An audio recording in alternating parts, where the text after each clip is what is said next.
বিহারের পরে পশ্চিমবঙ্গে যে এসআইআর প্রক্রিয়া শুরু হয়েছে তাতেই কিন্তু জাতীয় নির্বাচন কমিশনের বেশ কিছু কাজকর্ম নিয়ে প্রশ্ন উঠছে।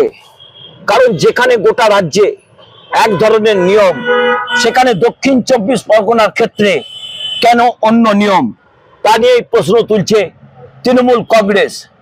তৃণমূল কংগ্রেসের পক্ষ থেকে জয়নগরের সাংসদ বাপি হালদার ইতিমধ্যেই অভিযোগ করেছেন যে এসআইআর প্রক্রিয়া করতে যে বিএলওরা যথেষ্ট বিপদে পড়ছেন। কারণ সেখানে যে 2002 সালের ডিজিটাল ভোটার তালিকা তুলে দেওয়া হয়েছে বিএলওদের কাছে, সেখানে দেখা যাচ্ছে যারা 2024-এর লোকসভা নির্বাচনে ভোট দিয়েছিলেন তাদের অনেকেরই নাম নেই। কিন্তু যে হার্ড কপি অর্থাৎ 2024-এর যে ভোটার লিস্টের কপি, তাতে কিন্তু দেখা যাচ্ছে অনেক মানুষেরই নাম রয়েছে। কেন দক্ষিণ 24 পরগনার ক্ষেত্রে এই রকম ঘটনা ঘটছে তা নিয়ে প্রশ্ন তুলছে তৃণমূল কংগ্রেসের প্রথম সারির নেতারা। আরো একটা অনন্য ঘটনা জাতীয় নির্বাচন কমিশন ঘটিয়ে ফেলেছেন।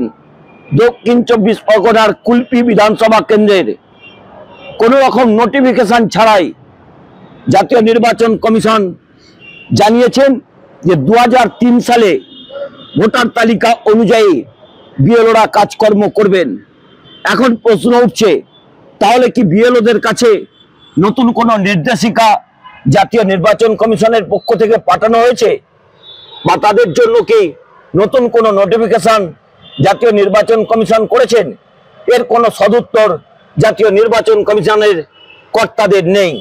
তাই প্রশ্ন উঠছে, তাহলে কি দক্ষিণ 24 পরগনাকে অন্য একটি আঙ্গিকে ধরার চেষ্টা করছেন জাতীয় নির্বাচন কমিশন?